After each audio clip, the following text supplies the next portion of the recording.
Music and Booze with Mo is co-produced and distributed by Nitty Grits, the media division of the National Food and Beverage Foundation, changing the world one taste at a time.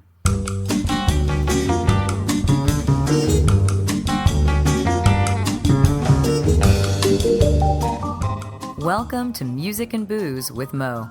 I'm Mo Herms, and I've worked in the music industry most of my life, so have met some pretty amazing musicians over the years. I also love a good cocktail, and I've encountered some really interesting bartenders as well. It seems that there's a lot of crossover, so when I can, I like to talk to musicians and bartenders about music and booze. Join us at the bar, won't you?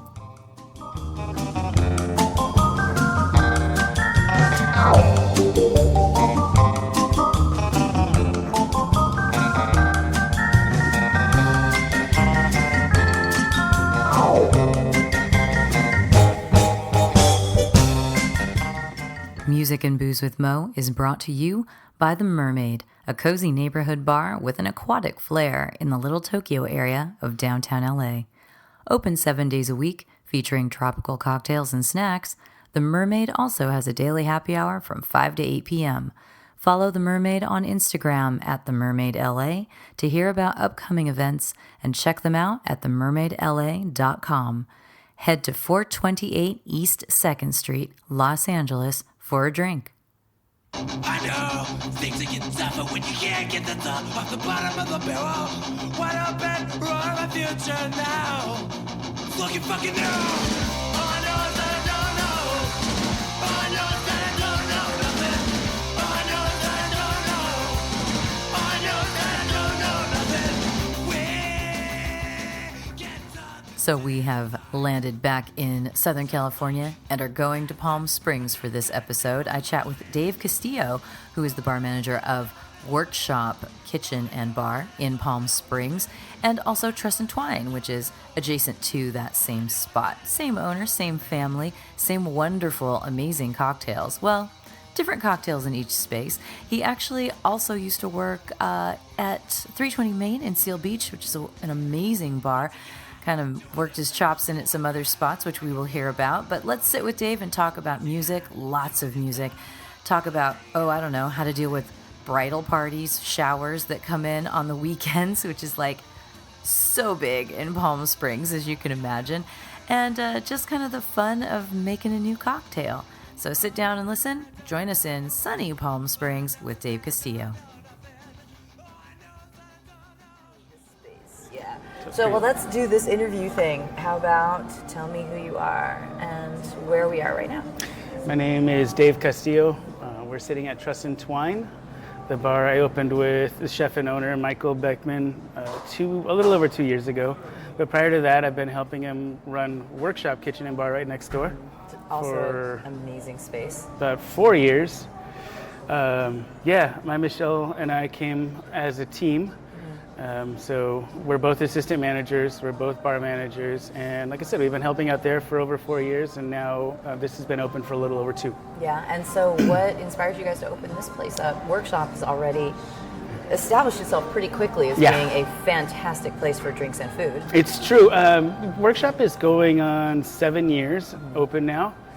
And like I said, we came out about 4 years ago, and the plan was we were supposed to be here for about 1.5 years, maybe 2.5 years. Mm-hmm. But in as much time, just a lot changed. Business levels have gone crazy. Like since we've been out here, I feel like business has grown 30% every year, like exponentially. Yeah. At Workshop. And then some other opportunities just popped up along the way. We actually signed papers on a hotel deal that was supposed to be 3 concepts at least. Wow. So a restaurant and 2 other bars. Luckily, that didn't work out on their end because right around the same time, this space opened up and the owner of the building approached us about doing something else in here. This is a great bar because it's not, Workshop is amazing, but it feels a little bit more upscale. Yeah. And this feels nice and welcoming. We had to take all that into account, even still after 7 years, like one of the complaints we hear about Workshop is that it can be pricey. And obviously there's a reason for all that. Like we Yeah. try and use really good products. We try and source things from really close by. Like, we're just doing what we have to turn a dime. But you know how it is, customers, that kind of stuff doesn't occur to them. Totally. All they know is like, I paid this much for a fucking burger. I get it. They just see that dollar bill. Right. That's all. I get it. So obviously when planning this place out, we took that into account. Even here, people come in and complain about, the prices of some of the drinks and stuff like that. Again, everything's priced appropriately. But, I feel like, there's a couple of drinks on there that are $16, which to be honest, in this area is kind of the going rate. But there's also things you can get for 10 or even 8 during happy hour. So on average, drinks here are actually cheaper than most places. Yeah. But, and you guys have quality stuff back here, too. It's true. We're not serving crap. And I think it's important to not serve crap. There's a place for that. You know No, those bars. You go to those bars I've because been, you know they serve crap. So I've been doing this for a long time now. I had a birthday last November, and that marked 20 years in this business. Really? Yeah. So let's roll back and tell us how you started. You mentioned kind of on the end that you worked at Disney for a moment, but that couldn't have been your first job. No. Yeah. What started you in the cocktail world? Well, I like to tell this story because people never believe me, but my first actual restaurant job was I worked at Nordstrom Cafe. Really? When I think I had just turned 22 years old. I was living with my first real girlfriend, and she worked at a restaurant, and I saw the kind of money she was making and the hours she was working. We were both going to school full time, both working 40 hours a week. So, Nordstrom was hiring. I had a friend who got me in there and worked at the cafe for, I think, 3.5 years. And it was fun. This was 20 years ago, so did this cafe serve booze? Because I know some Nordstroms. Beer and wine. Beer and wine, yeah. Yeah. I forget where I was recently, and I stumbled into that, and they had a Nordstrom's that had a full, like this beautiful dining area. Right. Like a really lovely light area. It was almost like a Vegas kind of presentation Sure. for the Nordstrom's. And I was looking at it thinking, I shop vintage stuff, so I'm not really in department stores as much as I used to be. But I looked at it and I thought, is this where all the men go when the women are trying on clothes? Because now there's a full cocktail bar there and everything. A lot of it was that, guys just hanging out while, their wives were spending all their money and drinking too many Chardonnays. And it was the craziest thing to me, like even back then when I was 22 years old, like having to occasionally cut someone off at Nordstrom. At Nordstrom's? Yeah. Jesus. But it really happened. hate shopping. Yeah, it happened. But I stayed there for, like I said, 3.5 years. And in the meantime, I got a job serving and then tending bar at a small Italian restaurant. And that was my first real bartending gig. Yeah, with spirits. Yeah, I was mixing things, standing behind the bar, pouring beers. Faking a lot of what I knew. My first real bartending job. You have to fake it till you make it. Right. Depending on the place where you're at, you can get away with not quite knowing for a bit. Right? And it's funny, I look back and this was, like I said, 17, 18 years ago. And back then even, we were making our own fresh, sweet and sour mix. Oh, really? Yeah, we were juicing lime That's and really lemon cool. and doing Where simple was this syrup. Italian place? It was a little place in Brea called Panavino. Oh, okay. And I worked at the Nordstrom just down the street from there, so I was working a lot. I was still working 40 hours a week at Nordstrom, and then would usually leave my shift there, like open the store, then terrace right over to the restaurant. The other place, and then start playing with the big boy. Yeah, Big boy booze. Yeah, I was working a lot, and between that and school, it was crazy, but I was doing what I had to. I did everything really young. I lived in downtown Fullerton for a long time. And went to school, got married, bought a house, got divorced. By the time I was 28, yeah. Jeez, you were on the fast track. And that's didn't you tell me too that you also played in bands, or yes, you did some DJing as well? When were you squeezing that in? Well, this was a little later. So, Okay. like I said, after the divorce, obviously I had free time. You have to change marriages. Yeah. I always think when you're in a band, you're in a marriage as well. That was actually when, I was, sad and pissed off, a guy is. Perfect time to write music. Right. And bartending, mostly just bartending at the time. And I met people through work. I worked with a guy who was the drummer. Were they all bartenders too? He was actually our assistant manager. Oh, okay. Yeah, and he was a little older, Dennis. And then he got a friend of his hired on as a server, this guy Dave. And Dave was the quintessential, vegan, government-hating punk rocker. with a mohawk that he combed to the side when he was working. I lived in Berkeley for a long time. I know the type very well. We all know this guy. We've known 20 of them in our lives, right? So, we would sit around at the end of the night and shoot it, and then the subject came up, and they were saying, let's get Hav. And Javier was the, speaking of stereotypical dudes, he was the Mexican rocker guy who, had the hair in his face and wore all black. And he played in, death metal bands. But still, the four of us got together usually 2 or 3 times a week, and we'd go in the recording studio and just practice. And by the end there, we had our set list. We didn't even have to look at anything.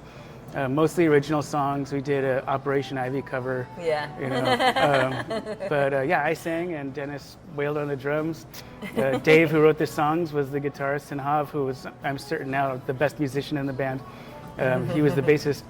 And it was a lot of fun. It was great, and I think it helped me personally a lot. Having that thing to focus on. Yeah. Somewhere what was to the band called? I was getting to that first. Okay, I'm like, you haven't told us yet. we fought about it. We fought about it for so long, because we argued, and I had friends. Naming bands sucks. It does suck. And I had friends who played in bands who always told me, hey, whenever you guys are ready, you can come open for us. Probably won't make any money, but you can get up there and have fun, and maybe get a few beers out of it. Right. You're doing it for babes. Right. Well, yeah, duh. That's why they pushed me up front. Booze and babes. Oh, hey. It's like he's single. Put him up there. No, you used to tell me that. You're the single and you're the cutest one, so you can go up there and sing. All right. But no, right around the time we were ready to start, playing some of these gigs, and we're forced to the, decision, what are we going to call ourselves? Hav just stopped showing up. Yeah, he started flaking on practices, and when he did show up, he'd show up a half an hour late or even 45 minutes late when you're paying for 2 hours studio time. Yeah.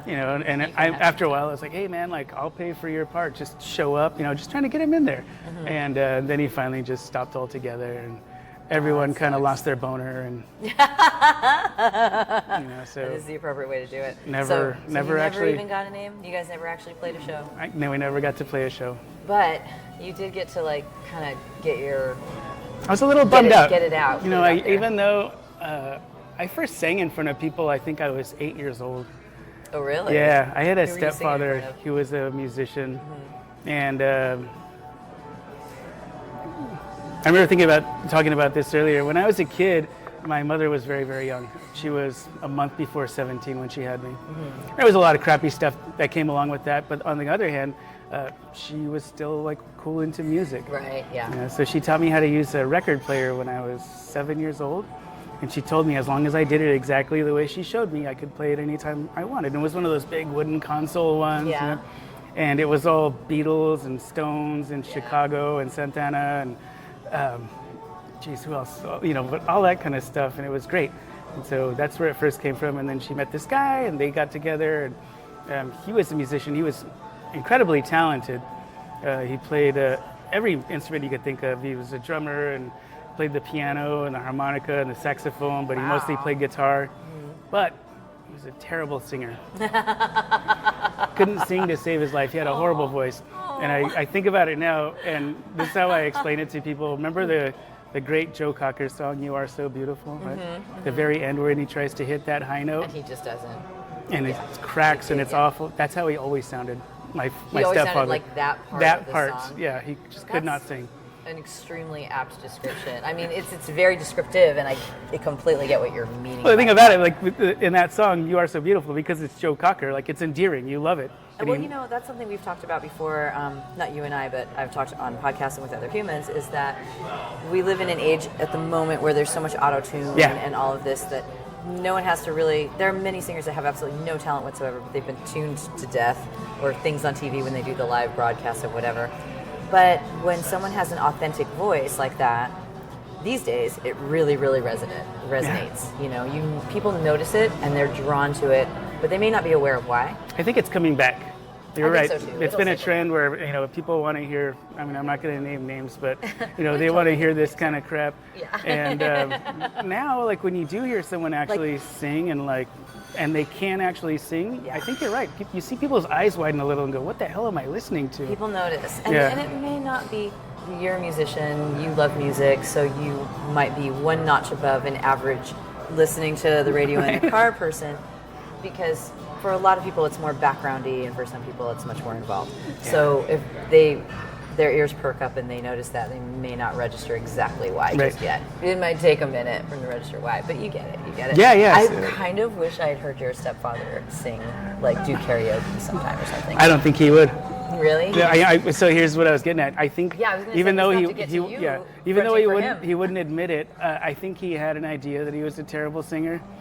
Yeah, and so I remember just hours and hours, afternoons, sweet. us sitting in the living room and him with music in front of him, learning to play Beatles songs or a Stone song, and he knew I loved to sing, so he would have me sing them. We're sitting next to each other. He'd be playing the guitar, I'd be singing the songs. And then one night at a house party, because that's mostly what they played, house parties with bands back then. Can you believe it? No, I know. That happened. There's still house parties around, and whenever I hear about it, I'm like, oh my God, it's still a thing. Yeah. And People it's been do that? a thing forever. I mean, living in the Bay Area, there were a lot of punk rock house parties and everything, and then I still hear about people doing it even down in LA. I'm like, really? Word? There's really a place for that? Cops aren't going to show up or whatever.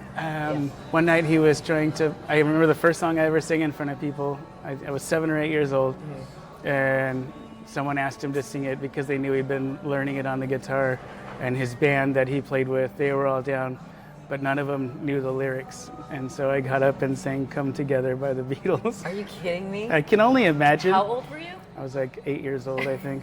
and I remember all the women going, "So creepy. cute." I know, but it makes me laugh now because I just wondered how, even still, sometimes I hear my talking voice on video or in recording like this, and I think, God damn it, I sound so squeaky. But I can't imagine what I sounded like back then. I must have sounded like a Muppet trying to do John Lennon. He wear no shoe shine, he got toe jam football, he got monkey finger, he shoot Coca-Cola, he said, I know you, you know me. One thing I can tell you is you got to be free. Come together right now over me. That was the first time I ever sang in front of people, and That's awesome. I went a long time without it, and then obviously with the band and living in downtown Fullerton, my neighborhood bar was the Continental. I'm sure you've been there or have heard of it at least. So it was live music, or at least a DJ every single night. Yeah. And a lot of my buddies hung out there, and they were either in bands or they were DJs, and so that was how we kind of, I kind of got more into this. Did you DJ then too? Because I think you mentioned to me that you. That was DJed when, before. so That was at the Continental. never there, but I would mostly just do it at somebody's house. One of these guys who DJ'd, they'd always have their setup in their living room, whatever, and be like, hey, go play some music. And Do you remember what some of your favorite songs to DJ are? Because I definitely have a couple in my repertoire. If I'm DJing out in a bar, I'm like, okay, I think I need to throw this song on, or this song, or and it's not just I don't know, play Michael Jackson, which now is questionable, but there were some songs on the crowd. I'm like, I know if I throw this on, there will be people here who know it and they'll be stoked, and there will be people here who don't know it and they'll be like, what the fuck is this? Yeah. No, back then, the other thing is too, I was hanging out with guys, one of my friends in particular, Jeff Stewart, that was all he wanted to do, and we were all into things like, Cut Chemist and DJ Shadow and Chemical Brothers back then. Oh, I love all of those still, things. Yeah, they're great. Still, and so it wasn't just playing, a record, a track, and then playing another track. I was actually kind of trying to mix things, I wasn't always awesome at it, but I had my ideas, and so. I'm no good at the wiki whack, but Yeah. I know how to play one song in front of another. So I'm the queen of the segue, but I can't match beats. So that's exactly what we were Yeah. doing, and so I would try and mix it up and do some weird shit, maybe mix a, transition from a Beck song to an Isaac Hayes song, Yeah, because it could work. I Yeah, could totally see you that absolutely work. can. Things like those, and then maybe something a little more poppy or dancey. But yeah, very fun. eclectic, but have to kind of plan it out. Yeah. I remember like knowing I was going to go to his house for a dinner or whatever, and thinking of like a set list in my head, or Just what in song I case. wanted to play before the other. 'Cause, yeah, you have to. It takes a 'cause little you sit there and you're forethought. like, no, I totally get it, because you're like, well, that song's kind of funky and this song's kind of funky, and they're two different genres. I used to love, when I DJ'd in the Bay Area, I DJ'd at KALX, which is the UC Berkeley radio station, and I used to joke around. I'm like, one of my favorite things to do is to take someone from like a rave track to like a cube-op track. Right? And there was indie rock in the middle somewhere, but it worked because you have to think about what's the follow-through. Yeah. And that's how my brain works on stuff like that. So it's almost like one composition stretched over 5 or 6 I mean, I songs. guess if someone's been doing it long enough, there's people that can just get behind a couple of turntables and wing it. They can wing it, but it's, Maybe. I mean, they have to be really fucking good at this. yeah. And I didn't practice that long. And you have to know too, like, I mean, you've just got to know so much about music sometimes. Yeah. We'll talk about this later. Remind me to talk to you about Gold Line in Highland Park. Okay. Peanut Butter Wolf's bar. I know. Yeah. So speaking of the Continental, back then my buddies and I thought we were cool as shit because we'd hang out in the VIP room with Dame Funk, Mayor Hawthorne, Peanut Butter Wolf. I was going to say probably Money Marquise because he's a local too. We were all just sitting in there and like getting to know these guys a little. Like Dame Funk the was nicest guys. hilarious. Yeah. And Mayor Hawthorne's really chill. And he's been here before. And Peanut Butter Wolf, he's just cool. He's just cool as shit. Like when he's mellow. All the rest of us were like drinking and acting like retards. Like he just always like kind of sat in the corner and he was chatting and he wasn't like quiet or weird or anything like that. Just cool. He was just chill. Yeah. Just enjoying himself. Well, to phase back over to the cocktail part, now you guys here, do you guys have DJs here as well on the weekends? So the first year we were open, we did them every weekend, and No, you just it was probably like high season. overly ambitious, and I had a feeling, but the first year you're open, just trying to make a few bucks is tough. And that first year is when you're establishing yourself. right, You're and like, on top what of does that, this crowd so that want? was the argument. We're like, okay, do we do the DJs so people know, do we weigh out which weighs more, the cost or like the exposure and all that? Yeah. People thinking we're cool. Well, on top of that, like most of our DJs all live in Los Angeles, so we're booking guys from there.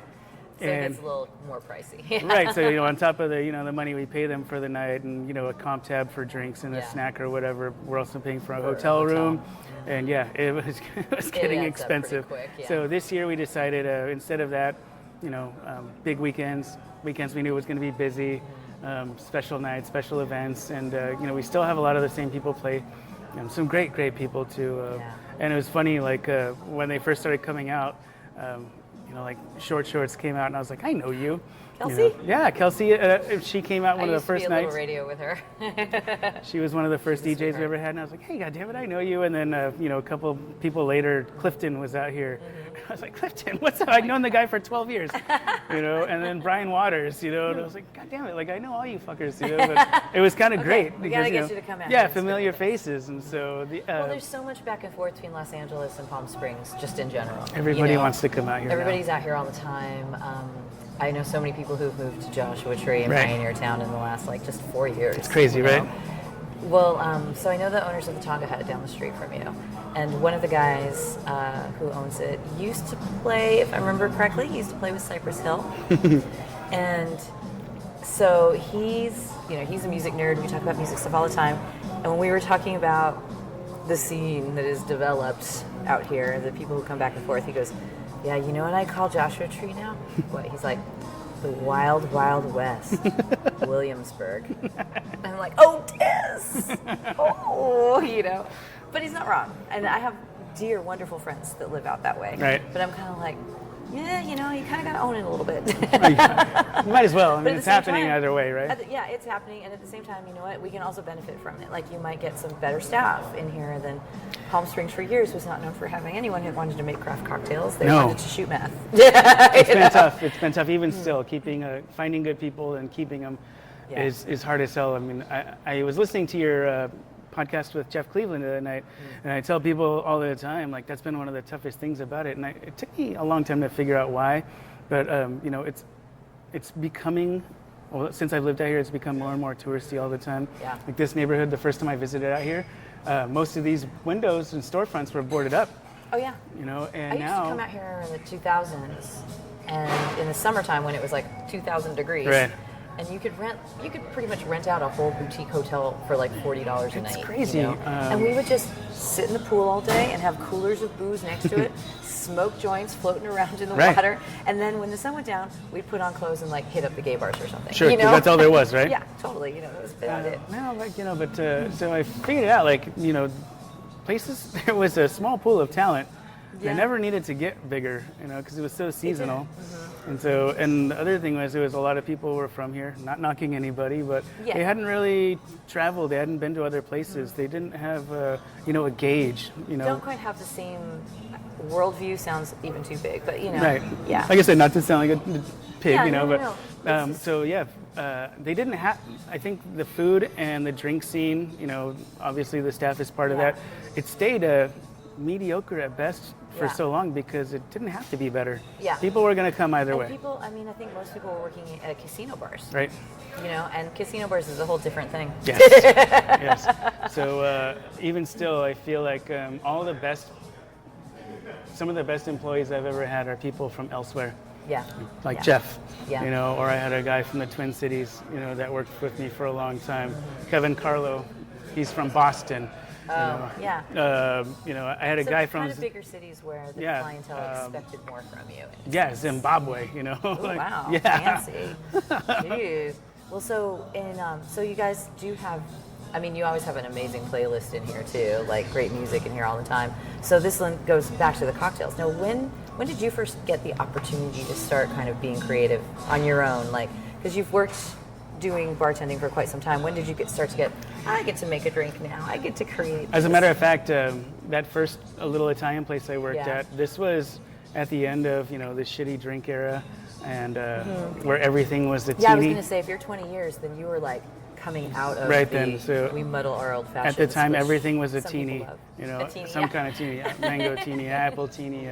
People would say cosmopolitan martini. I'm like, that's redundant and stupid, but But they don't know. Yeah, that's okay. So we were making all those, and it was such a terrible time for drinks. But the cool thing is The dark ages. it got people to become creative.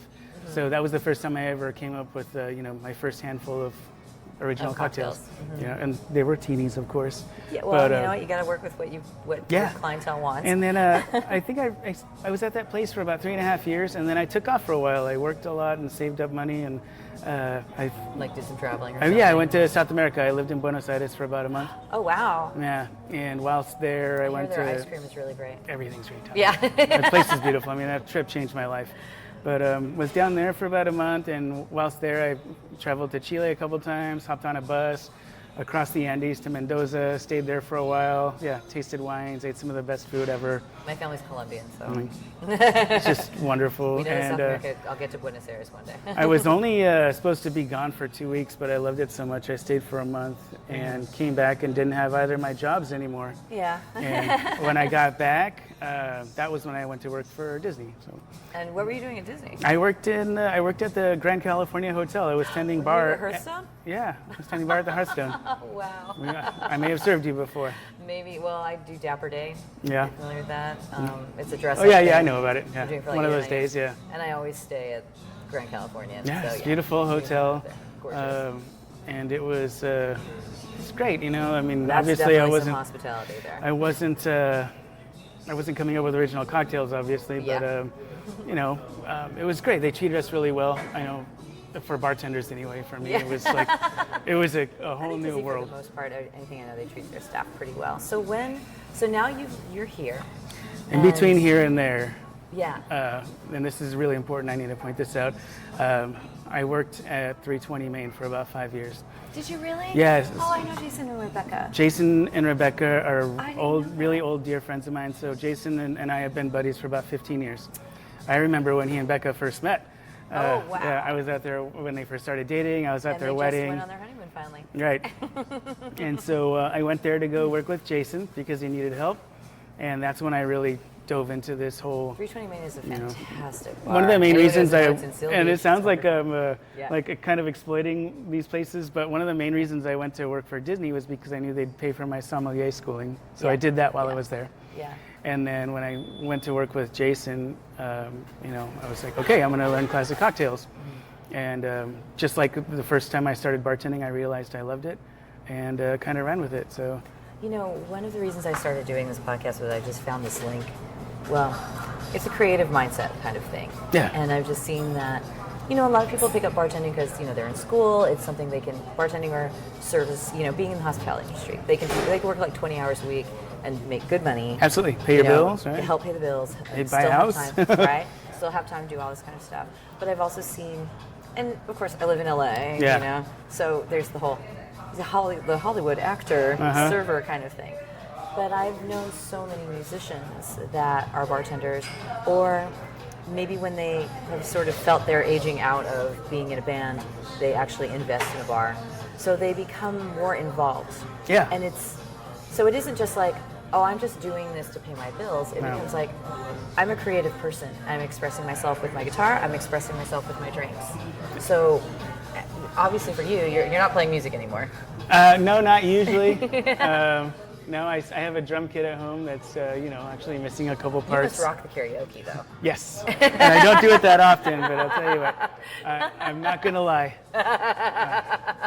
So Lots of Stones. So is it all Rolling Stones? Lots What's of- your favorite no. karaoke song? Shoot, I mean, it's tough because I've I done have a a lot. couple go-tos. So. I used to do a lot of Stones. I would maybe sing some Marvin Gaye or Al Green, and then any more. Penny droppers. Yeah. Oh my God. And then any more, I feel comfortable. I could sing some Joe Cocker. Oh. Yeah. You're like, because you know when to crack your voice. Yeah. But So in terms of the cocktail thing, do you feel like it's absolutely one of the reasons, and I've written about it a few times. So I've always been a creative person. I'm an artist. I've been drawing and painting since I was a child. I like to write, the music thing. So I've been cooking for almost 30 years. That's exactly what it is. It's another creative outlet. to me it's like paint. It seems more like painting to me. Yeah. This one because you're using flavor palettes that you understand. Right. And combining and creating. Because I'm a decent cook. I'm a good cook. I'm a better than average cook. Yeah.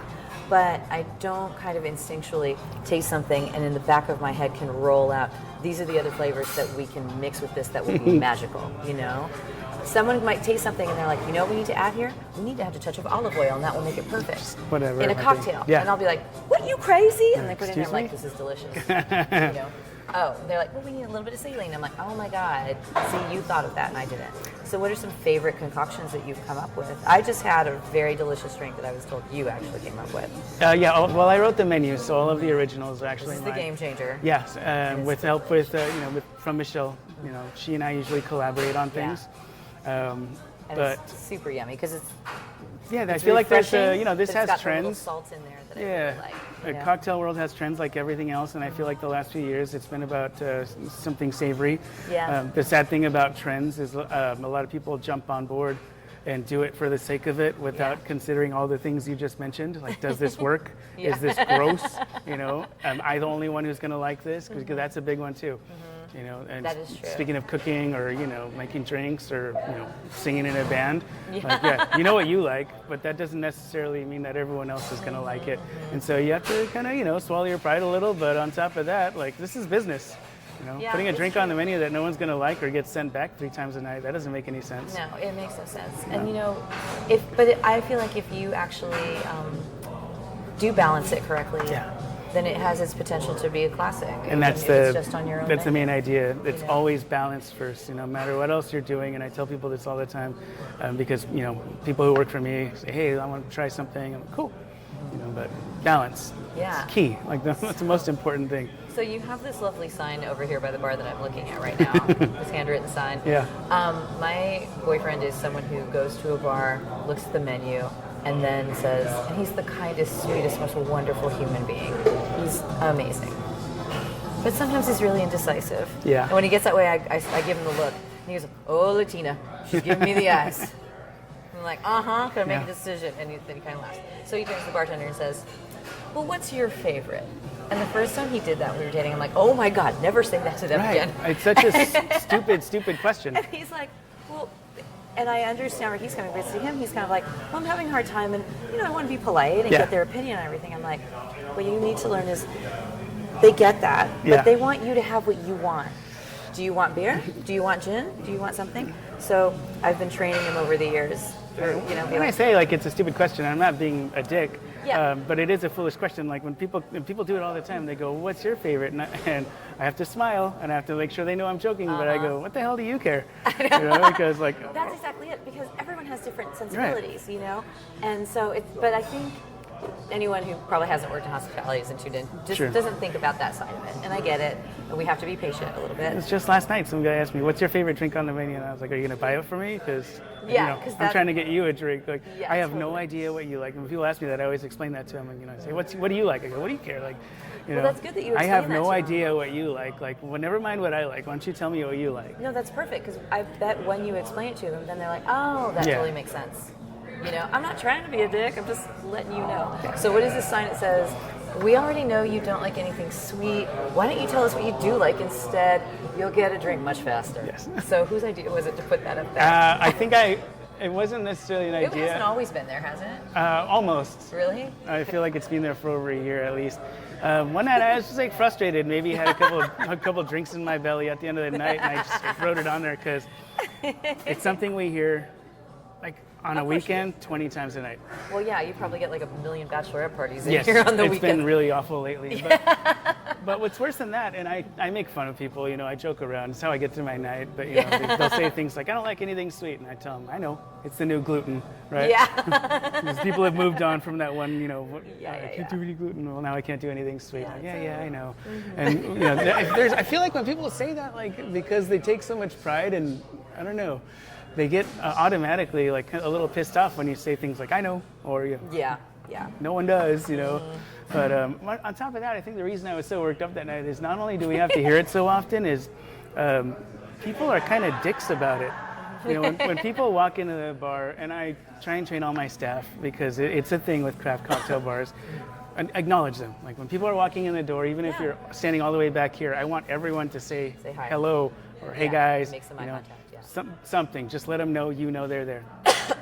And just like that, when they come up and they sit down in front of you, I'll usually say hello again, like, "Hey guys, how's it going?" And then they'll look over and go, "I don't like anything sweet." And at that point, I'm like, "Oh, I'm fine. Thank you." Or, Jesus Christ. And it's a little bit of training. So on both sides. Have you been able to, since you've created those, and this drink was beautiful, have you ever had the opportunity to, do you get to name them after songs? Do you get to name them after bands? Did you ever get to indulge in that? Or just? I feel like we used to do a lot of weekly specials at 320 Main. Mm-hmm. And then Jason also used to, he and I talked about it early on, but even though they might have been lost on most people, any kind of musical reference, whether it's a lyric from a song or, a reference to a band or, a song altogether. I've loved doing that. And I was trying to think of anything I have lately, and it's been a long time. It's been a while?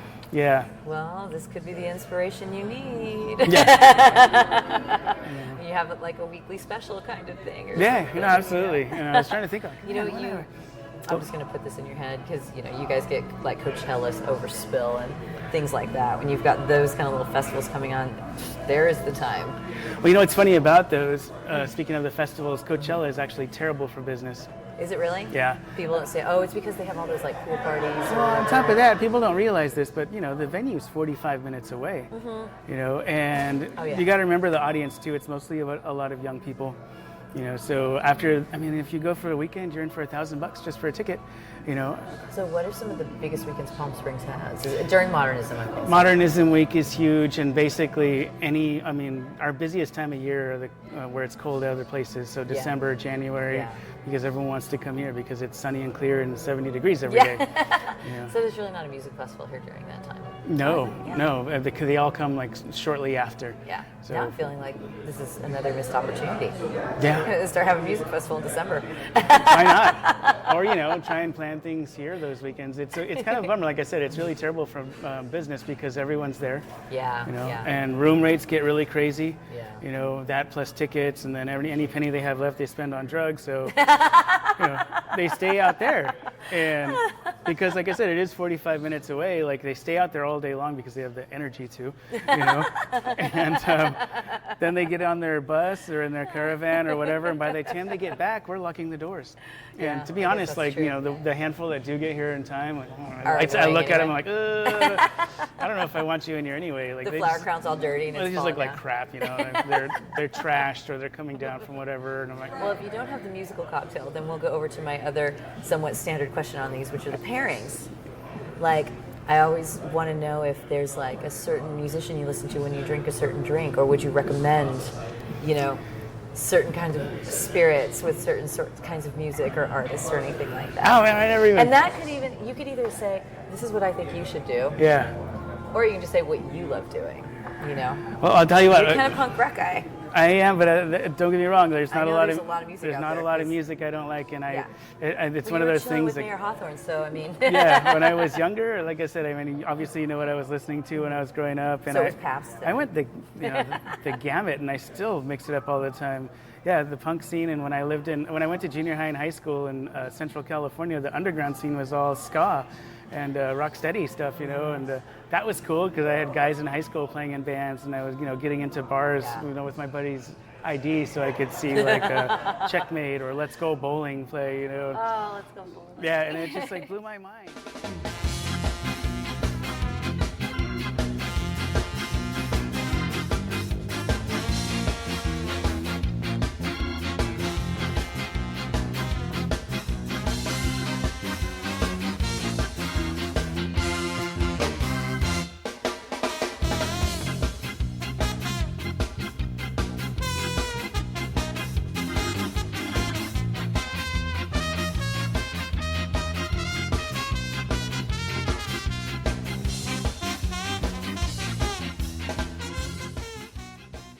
Like I said, there's Where so much. you are to- now. Yeah, We'll just talk about today, you know, because you're working here. I mean, you're running this place. You're here all the time. I'm here all the time. This is where you live. So when you go home, you may not even want to. You may be oversaturated. Well, I still listen to music because I'm always listening to music. If I'm not listening to it, I'm singing it or just pounding on things, which is why, you know, You can't help yourself. my stepfather taught me to play a simple drum beat when I was about 8 or 9 years old around that same time. Yeah. But yeah, no, I'm always listening to stuff. You know, probably not as loud as here. Yeah. But, you know, and I was going to say also, to be honest, when I'm at home, you know, for having a drink, it's maybe a beer or a wine. We don't usually keep booze Yeah. at the house because if we do, we drink it. Well, yeah, I guess there's that. That's pretty standard, though. But for hospitality. you know, if I sit in my office, you know, there's so many CDs. I still buy them. You still buy CDs? I still buy CDs. Really? But your mom trained you how to use a proper old school console. And I have a record player. It's a great. I figure you do. it's I a- do too. It's a I great still have like records. techniques, you know, Yep, DJ me grade too. turntable. I still Yeah. have records, but you know, I don't necessarily shop for them that often. People Yeah. buy them for me. Yeah. You know, if I find something cool in a thrift store or something like that, or a record shop, Yeah. you know, okay, this I'm gonna pick up. You know, but it's crazy to me, like you know, So when you go home still and- buying records and Yeah. paying that much money for something that we all know doesn't last forever. You know, Yeah, but you know, if you take care of it. I know. I have some of my parents' records. Yeah, I got And some then old stuff sometimes too. I'll take them out It's to true. DJ, and I'll put it on. I'll have the headphones on because I still occasionally DJ out at events and things. And I'll put on the record, and I'll be like, "Oh, this is really old," Yeah. because I just had some nice cleaner thing on just before this. Yeah. I thought people aren't shit faced yet, so I can't play this because they're gonna notice. They're gonna hear that hiss that isn't quite so subtle. Yeah, and depending on where you're playing, yeah, you can have Totally, some dickhead totally. with skinny jeans and a long beard pointed out. Right, totally. So then, so if you're sitting at home having a beer, what's most likely going to be on the CD player? Christ, like I said, I mix it up a lot. Mm-hmm. I mean, Do you have any recommendations? for right now, stuff Yeah. that's kind of making me crazy right now. Yeah, totally. All right, yeah. Because that's something, you know, people listen to music in such different ways these days. You know, feel- there's mainstream radio, but like indie rock is hard to find. Now you've got all the streaming, the Spotify, Pandora's, all of this. I was talking with Brian Waters the last time he was out here, and I was telling him about a playlist I was putting together of all psychedelic music. From what eras? So that's the thing. Like, it comes from a lot of them. Yeah. You know, when you go old school, and I remember what inspired me. One day I was listening to a show on the radio, and someone was talking about songs that they loved, and they just played like the first bars of Electric Ladyland. And I couldn't remember the last time I heard that song, and I feel like Jimmy is something that, at least for guys, or in my experience, and guys that I know, I feel like it's something you get into when you're maybe a teenager. Late teens and early college. Yeah, it kind of blows your mind, right? Yeah. And then you don't grow out. I mean, you don't necessarily like get over to grow out of it. You just kind of Set it aside. You move on to other things, and I think it's partly to do with it. But it had been so long, and just hearing those first few bars again, I went, "Oh my God, this is amazing!" Yeah. Right? And you're like, there's a reason why everybody lost their shit. right, you know? and it made me remember my buddy James and I. We had this Jimi Hendrix cassette tape, Machine Gun, and there was some really great live tracks on there, but we listened to it over and over again until the one side wouldn't play anymore. Oh, remember how that would happen? Yeah, totally. So we just played the second You can side see it over working and out. over and over again. But because of that, like hearing that song again, I thought, damn it, I'm going to start listening to some cool psychedelic music again. And I did, and I put together a playlist and a lot of old stuff, but then on top of that, like some really weird stuff like Ultimate Spinach, and like Jimi wow. Hendrix, and some cool Donovan songs, and old Stones, rare, kind of obscure songs of theirs. But then new stuff too. There's a band called the Babe Rainbow. Have you ever heard of them? Babe Rainbow? Yeah, No. and they're doing music right now. They're in Australia, and they're actually Australia's doing really good at that really stuff. cool psychedelic music, and then the whole psych rock thing has always made me kind of crazy. So a lot of the last couple of years I've been crazy about the Mystery Lights. They're awesome. I'm going to see them in a couple of weeks actually. It's Desert Days that's out here, isn't it? They're going to be. I'm going to go to that. Fuck those music festivals. But doesn't that happen out I here? think so. I'm going And isn't to. I'm that going to supposed see to them kind at of the be a- observatory in Santa Ana. Oh, okay, so you go back to town. And then speaking of Orange County, just last night I was turned on to a band called the OC Hurricanes. Awesome. OC Hurricanes? Yeah, and it's like these young guys making really cool like psych rock music. Nice. And so that's been really bitchin', listening to music like that. And then other genre that I feel like is kind of coming back is, I don't know any other way to describe it, but like cholo music. You can say that. I know. I know. But But cholo music, okay, because there is so many. I actually have done some work in kind of a Latin music as consumed by Latins in America kind of music things, because it's totally different if you're in South America, it's different here in Spain. I agree, and I think it also is a generational thing. So I remember what we were listening to at the park for a barbecue or whatever, and it was those same 30 songs you've heard over and over again. Let me ask you this question, and this will be my experience as well, is that I always felt for the longest time Latin music, grandma, mom, and grandson all listen to the same stuff. Yeah. Grandma might listen to this more than this, but everybody, you could put that playlist on and everybody knew all the same songs. We didn't grow up speaking Spanish. I didn't either. And so my grandmother had, her Spanish, her Mexican music, and she put it on way too early on a Saturday or Sunday morning. It was like, oh God, And sing it really loud, and yeah. And so there was that, but then, and growing up in my house, didn't really have that kind of stuff. My mother, like I said, was young, so we liked a lot of the same music growing up. So what's the cholo music now? I just saw a few weeks ago at the, I can't even think of the ballroom now in Los Angeles, but we saw Terragram Ballroom? the Terragram. We saw Duran Jones and the Indications. Okay. And if you haven't listened to them, that new album, the first one, there's a brother who sings, and he sounds like the raspy voice black dude, like they all sound like, and he's great. But on the new album, there's this nerdy, skinny white boy who plays drums, who sings a falsetto. Ooh. And so they're both singing on this new album, and it What's is the name again? awesome. Duran Jones and the Indications. Okay. And it's great. Like the opening track is called "Morning in America." That's the name of the album, by the way. Okay. And that's like late Marvin Gaye, Curtis Mayfield, like protest song, And then later on, there's a song called "Don't You Know," Okay. where it's mostly that skinny white boy singing falsetto. And when I hear it, I'm telling you, because it's got the harmonizing in the background, him doing falsetto, and then the brother will come in. It's just, when I hear that song, like it's cholo music. So you know Chicano Batman then? Yeah, of course. Okay, so because they're kind of like the flag bearers of this right now. Yeah. But they've been doing that 70s not quite soul, but you know what I mean. 70s, I slightly should say soul, soulful, kind slightly of soulful. psychedelic, I should right? say soulful, because that's Yeah. the thing with when I think of that kind of like cholo music, it has soul. Yeah.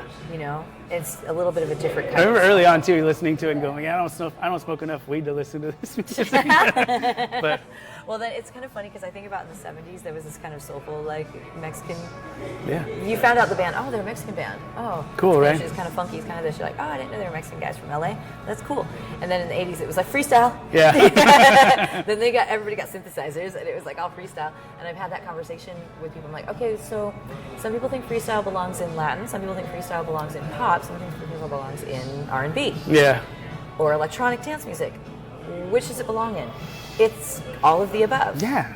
What do you do? So, and then there also, like, through the 2000s and still currently, there's a lot of garage rock. Yes.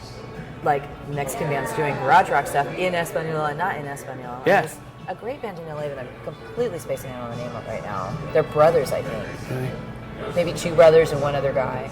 And they do really great garage rock. You know, half in Spanish, half not. I love that. I feel like that's a genre that's coming back in a big way. Oh, you know. yeah. And when you said OC Hurricanes, I thought of the OCs. Yeah, no. Who are now just the OCs. Yeah. And the And, OC and that stuff, Hurricanes. And when that Ty Segall and all of that happened, I'm like, I love this it. is the best, man, because it was so rowdy and Yeah. fun and just always vivacious and such a good time. So that Mystery Lights, there's Yeah.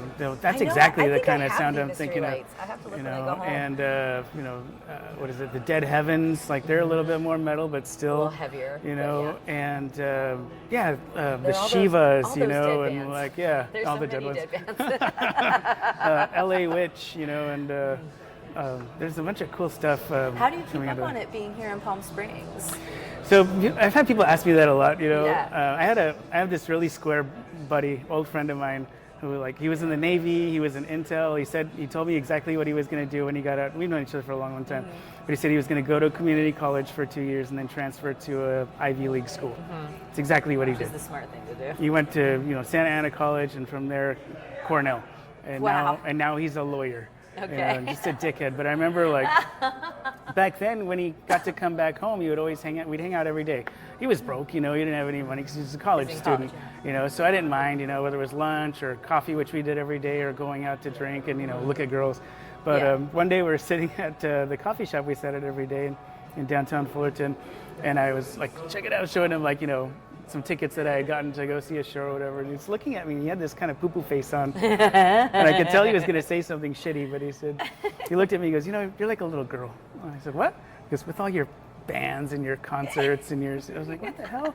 And I remember asking him then, like, don't you ever worry that like there might be some awesome band that you've never heard of out there? Some great song that you may have never heard? Like, doesn't it keep you up at night that you might not have seen this movie or, read this book? And he said, no. Yeah, and some people are just wired that way. And I remember telling him, well, that's the difference between you and I. And so there have been times where I've worried enough, like, I was like, oh, I can't, I do what that am I too. missing? I go into modes where I actively research. And there's I go read yeah. articles, I go look at this stuff, I surf the web. I still have, I look at friends whose musical opinions I respect. They're like, have they gone to any shows lately? Oh, I don't know that. Well, that's the other thing too. You have social media and people Yeah. that you surround yourself with, very likely like-minded.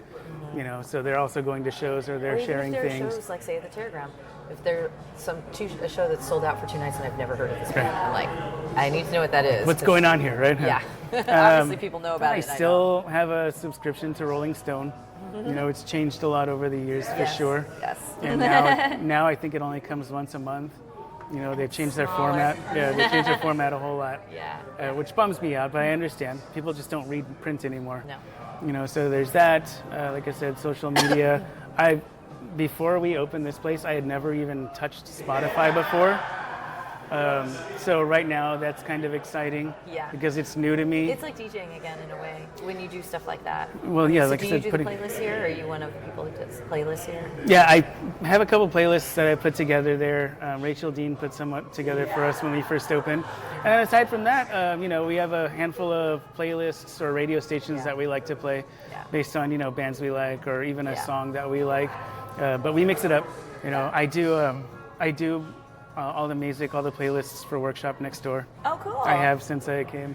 Oh, And that's awesome. you know, just like I said, mix it up. You know, and finding new stuff anywhere I can. Yeah, You know, that's I said, the magazine subscription and then Friends, and I've been a member of KCRW for I think 13 years, so still listen to them a lot. Yeah, yeah. You know, every day. It's it's not kind of just for funny. the I tell music. people it's a little bit of work, but it's totally worth it. I think in the end. So we'll wrap this up. But I wanted to tell you this when you said the little girl comment that, and I don't remember where I first heard this or read it. It was ages ago, and it was probably like in Rolling Stone or Spin or something. And a writer made the comments that pop music would not exist without teenage girls. And it's because teenage girls listen to pop music and teenage boys want to appeal to teenage girls. Sure. So they learn about the pop music and maybe sometimes like it. So, and then the teenage girl is loyal. So even when she's no longer a teenage girl, she still loves those bands and has a loyalty to those bands. And that's how it continues to cycle out and everything. Yeah. And as a lifelong Duran Duran fan and Sean Cassidy, I completely agree with that statement. I think there's definitely something to it. Right, and that's pretty funny that your friend said that to you. Yeah. You're such a girl about it. And that's the other thing too. I think we must have been about 30 years old at that time. When he said that, and he yeah. sounded like an old fart. He's calling me an old girl, and he sounds like an old fart. There's totally that too. And Yeah. I do think, if you stay up with it, it keeps you young. And not in a like gross old man kind of way. You No. know, like you're not being creepy or anything like that. I think it's really important to always kind of, stay entertained and stay educated. in whatever Absolutely. capacity Like it I is. said, you know what? For me, it's more of a nervous thing. Like I feel like I might be missing out on something, and because of that, The I listen FOMO to is extreme. Yeah, I listen to a lot of weird shit. Stuff that people don't necessarily like. My Yeah. Michelle, I drive her crazy sometimes when I'm listening to like too much Earl Sweatshirt, at the house. Or Yeah, but you know what? It's like we were saying with the drinks. There are certain things that appeal to certain palates, and that happens with the music too. And there are times, and this has happened to you, I'm sure, where I'll hear a song, and I'll be obsessed with it, and it'll be like 12 years old. Yeah. And how did I miss it? It happens sometimes.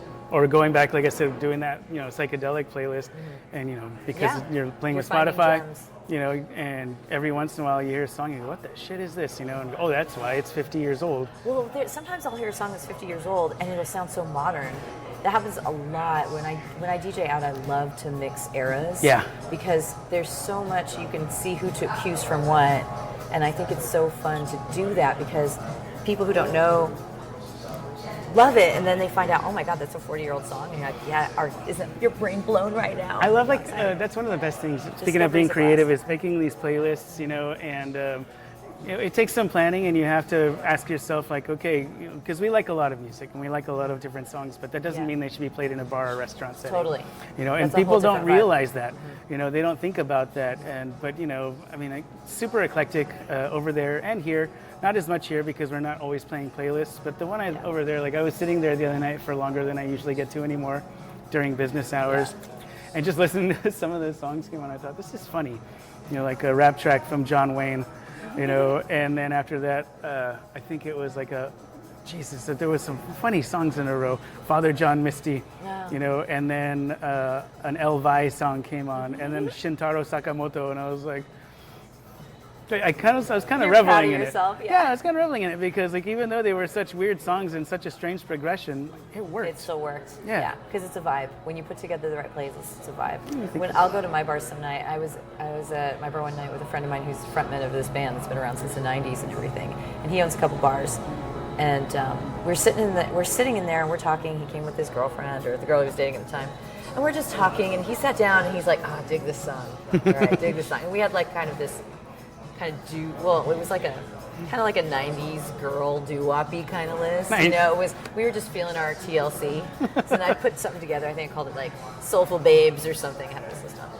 And when we left, we were there for about an hour and a half. And when he left, he said, "Mo, I got to give you props because I was smiling The whole time? ear to ear because every song that came on I loved." I'm like, well, that's kind of amazing. Yeah. Because you can't love every song. No. But if we can make our customers and our staff enjoy their time with the music, that is a major win.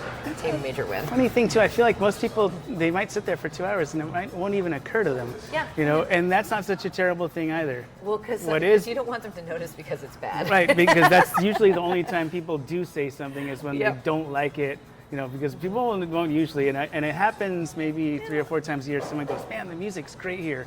Or they'll come up to the bar and they'll say, the server told me you put the playlist together here. Like, holy shit, this is awesome. Yeah. And I go, oh, thanks. But more likely than that, they're going to bitch about it. Yeah. And this was one of the funniest stories I've heard. But Jeff Cleveland came to me a couple weeks ago and he says, so this girl walked up to the bar tonight and she said, there's too much Father John Misty on this playlist. And he said, I don't think there's that much. I mean, I know there's a few on there, but I don't think so. And then it turned out the reason she thought that was because her ex-boyfriend used to play in his band, and she doesn't like to hear his music anymore. At which point Jeff and I were both like, "Fuck you." We're like, "I'm sorry, you didn't give us your personal resume before you came in to have a drink." Excuse us, Sorry.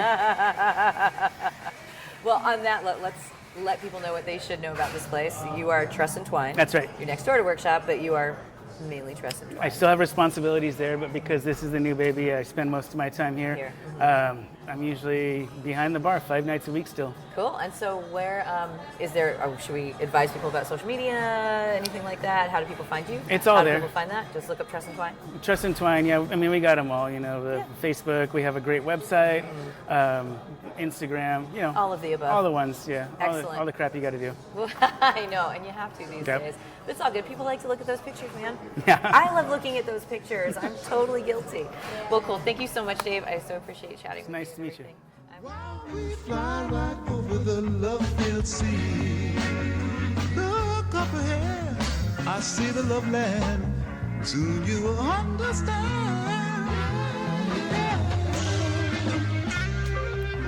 Dave Castillo telling it like it is in Palm Springs. Yeah, thanks for listening to that one.